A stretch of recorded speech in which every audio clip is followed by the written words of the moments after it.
So, are we doing enough when it comes to helping those drowning in student loan debt? Today, we're going to take a look. Stay tuned for Prudent Money.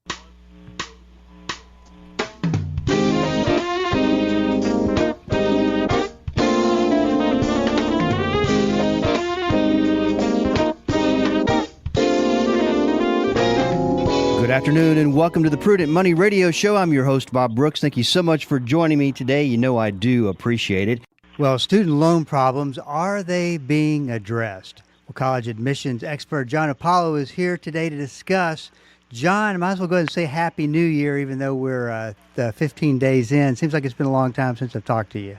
Yeah, Happy New Year to you as well, Bob. Man, it has been a while, and I look forward to having this conversation and hope you have an absolutely wonderful 2026. But there's a lot going on, plenty to talk about. Yeah, there there really is. You know, talking about being 15 days in, there's a lot that has happened.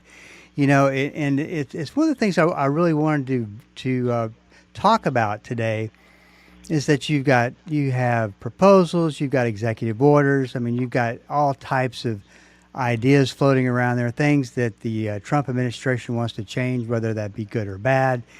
And it seems like, and I want to be make very transparent about how I feel. I don't think that student loan borrowers should be forgiven of their student loan. I don't think anything like that.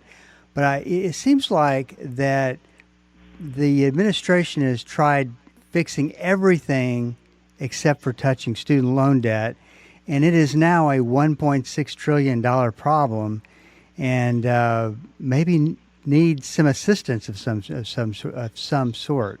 Yeah, Bob, that's a really interesting observation. When you were saying all that, I was thinking that we're actually like on a boat, right? And so we're in this wave, and the boat's crashing forward. But behind you is the wake, right? And after the wake, there's the calm water. Well, it turns out that I think for student loans in particular, we're in the calmer water because the boat charged through the big, beautiful bill back in July. And even that was only like 7 or 8 months ago. It feels like it was decades ago.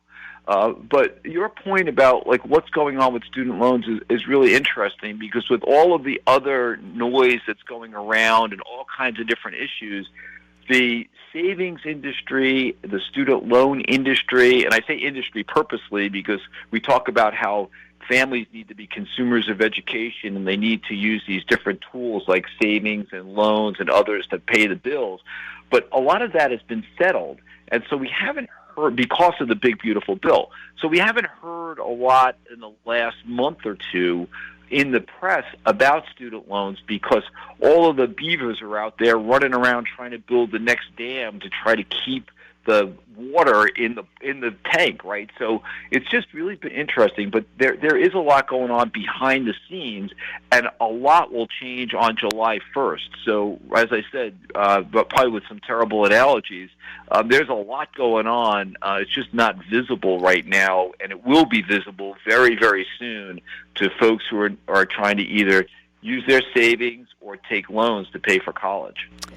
You know, I this is just a speculative guess or an observation, let me say, as kind of watch what happens. I got to think, though, that President Trump wants to be at arm's length from anything that Joe Biden talked about during his term. And he, of course, as you know, and we've talked about countless numbers of time on this program, that was his big main deal, was student loan debt. I never could figure that out because he never championed it outside of a press conference here or there.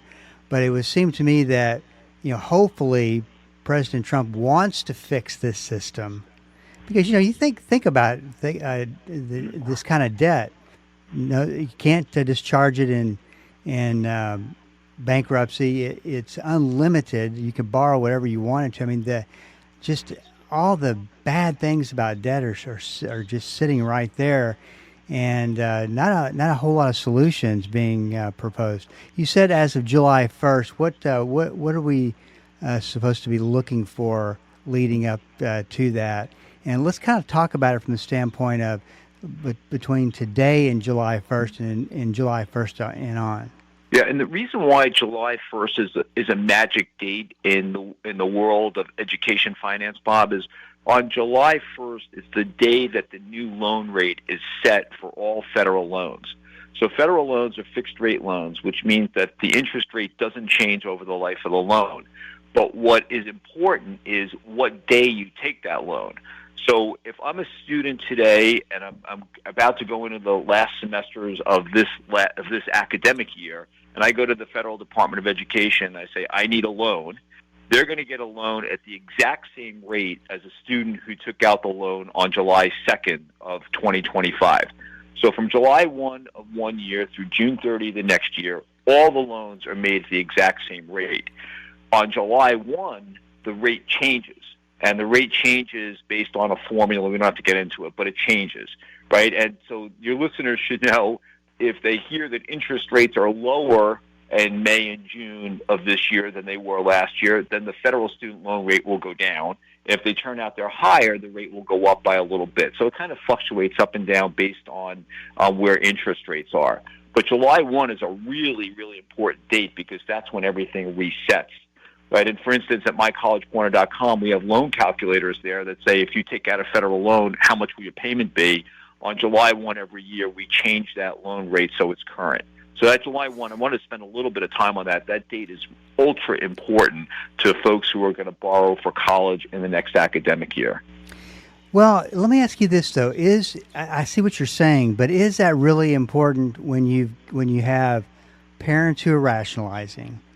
They're borrowing. They're not paying attention. They're signing off wherever they can sign off because they just want to get the thing financed. They'll worry about it later. I mean, because I would assume, I would love to know, but I would assume that the percentage of borrowers kind of fits that mold. Oh, 100%. And this is where the Trump administration, I think, did a really good thing. In my personal view, back at the Big Beautiful Bill last year. They're trying to address in a straightforward way exactly what you said before.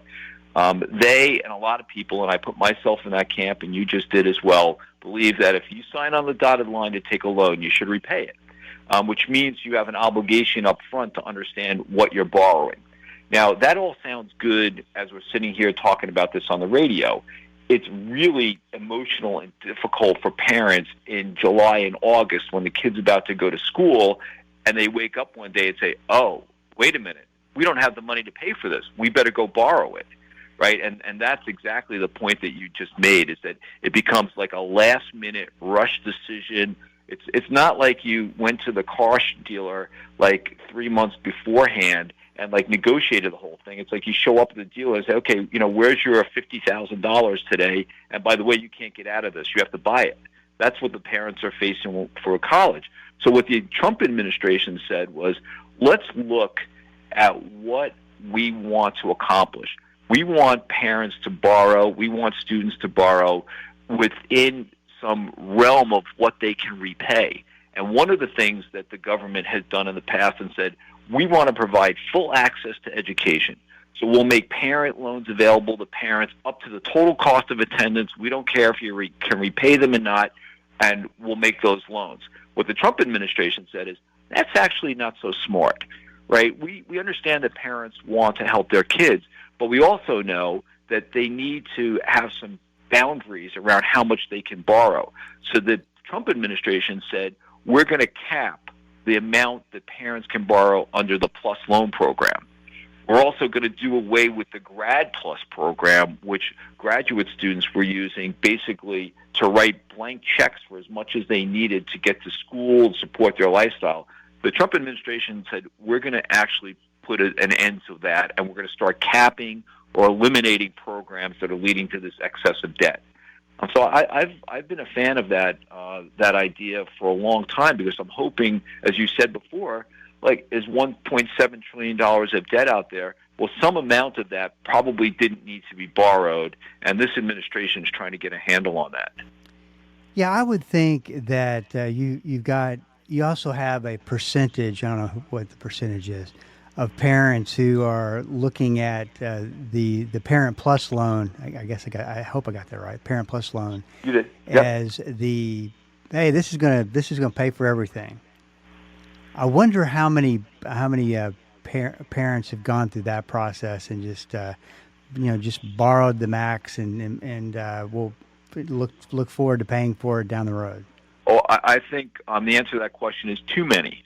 And part of the reason for that answer is that the schools, the colleges, were allowed to package, and that means when you get your financial aid award letter, say, oh, if you need to borrow money, you can borrow all this from the federal government, right? So it became very easy. And, I probably told you once before, my dental hygienist a few years ago, we have a conversation, call it like in April, and she said, my daughter's going to school, and I said to her, be careful of the PLUS loan because it's high interest rate and they have an upfront fee. If you have a credit profile, meaning your FICO score is probably anywhere like over 720, and and by the way, your listeners can go and get their free FICO score. Go to My Free FICO or one of those, and you know what your FICO score is. It's free. They have to provide it to you. You can tell if you have a FICO score of 720 or better or thereabouts. The odds are that you're going to be able to find a less expensive loan outside of the federal government. And the other point that is really important to me is that the private lenders might come back to you and say, you know what, based on your credit profile, you can't be borrowing this amount, which should be a really clear signal to families that this might not be the right school. So it's all very complicated, and what you said earlier about the emotional part of this drives it. The bill's here, I've got to pay. Here was this free, what parents thought was free money from the federal government. They found out the hard way that it has to be repaid with interest. But let's use that program because it's easy and it's from the federal government, so it must be good. I think that's changing now that parents are starting to understand specifically that it's their debt. They can't actually offload it to their student down the road, and they're going to be stuck with it. So a lot has changed in the last year or two now that this idea that if I take a student loan, the federal government will somehow forgive it, as the Biden administration wanted to do. That's out of the question now. So parents are starting to think more rationally about what's the value of this and can we actually afford to borrow all this money. So talk about do those caps, do they go into do they get set in place coming up, or they've already been set in place?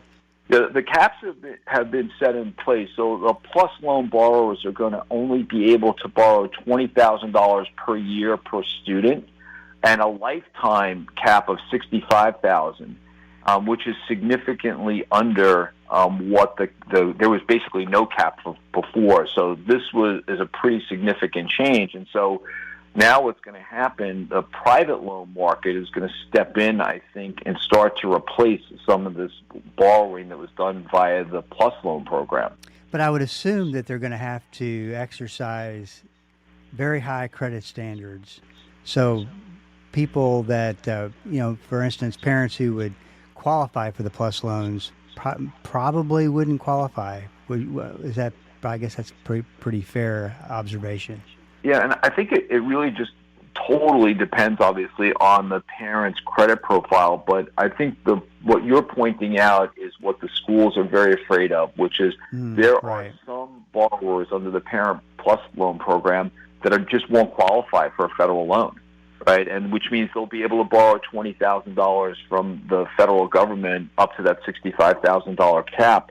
But when you think about that, for some of these high-cost schools, that could really create some problems for the families. So they're going to have to really look at this in advance. The other thing they did, Bob, that I think is important for your listeners to know, is if you were a borrower under the PLUS loan program, like in this year or the years past, you get grandfathered in so that you can continue to borrow as you did. But if you're the first-time borrower starting on July 1, you're going to be subject to those caps. So they try to be fair about that. July 1st of this year. Correct. That's okay, right. Yeah, that makes sense. Well, I am glad that they're figuring out a way to kind of gradually implement some of these things.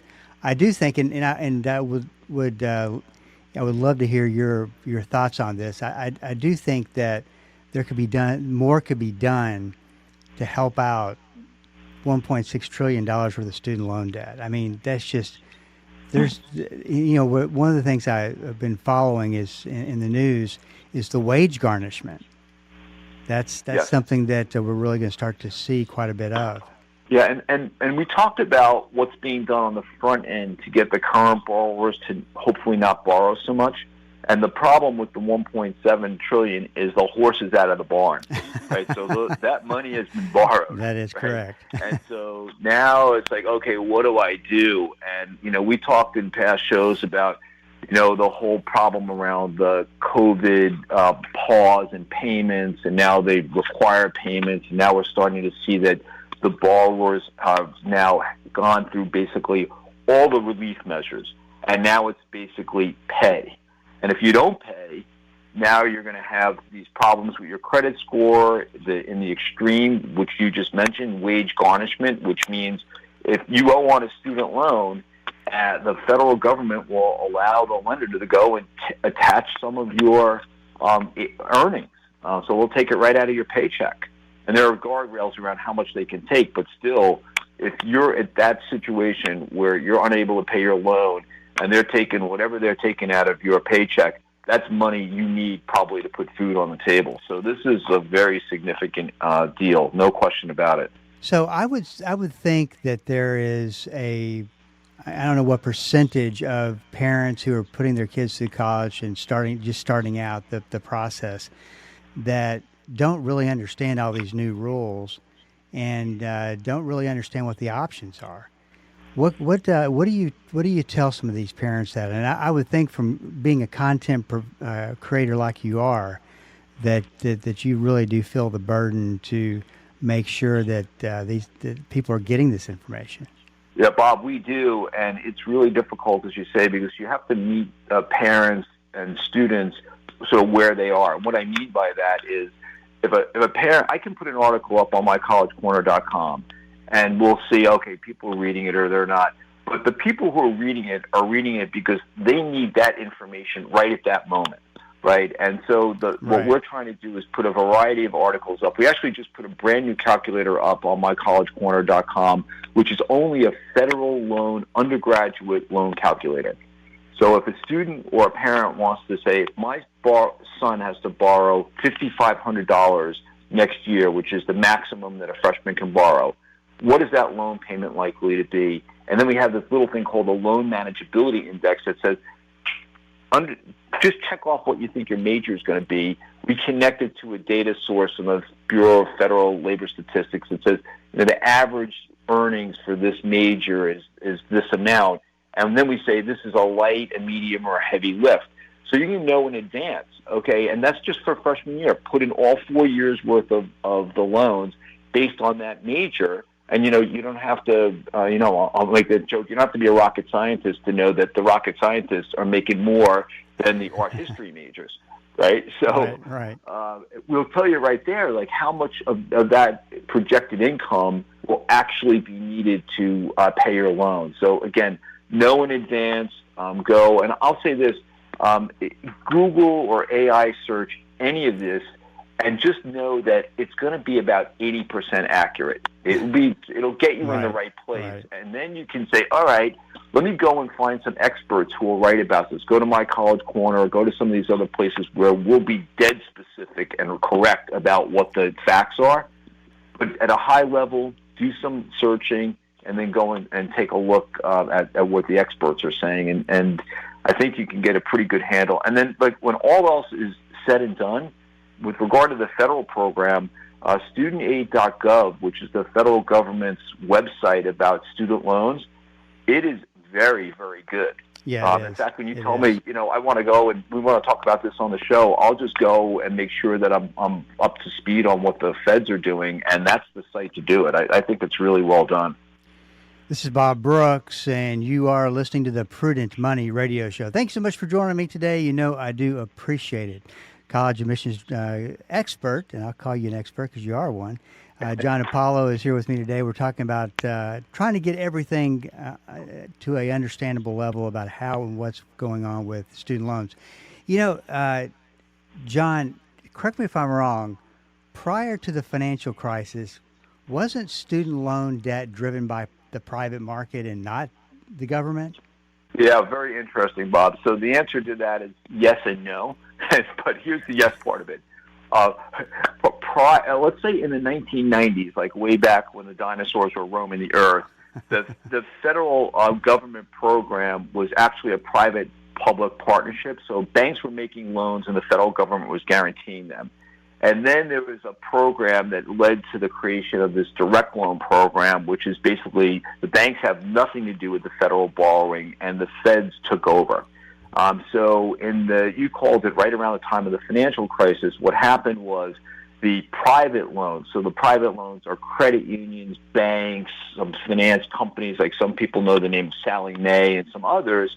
They were making private loans to basically add on to whatever the students and parents could borrow under the federal loan program.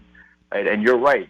And I was actually the chief financial officer of one of these private loan companies at that time. And there were 3 or 4 publicly traded student loan companies, and all kinds of things were happening. And the financial crisis took that private loan volume from roughly, call it 20% of all the loans that were made in the country to about 7 or 8%.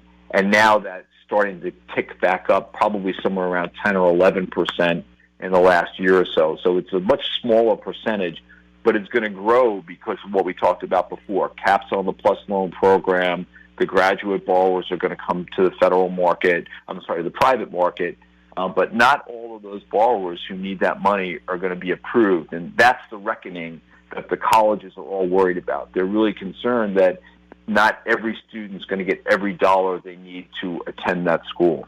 I'm going to ask you a tough question. We've got about a minute left, which is probably not fair, but I'm going to ask it anyway. Obviously we're all hopeful all this works out. What are the chances that this just completely changes the college landscape forever? I think it's more than 50%, but it's going to take, we're not going to see this for 5 years, and the next 2 years are going to be painful. Because these folks who want to go to these schools and they can't get a loan, they're just going to be out of luck. And that we're going to read about this in the paper, no question. But at the end of the day, I think a lot of those folks probably are better served by trying to do something else rather than taking a lot of debt. No question. Absolutely.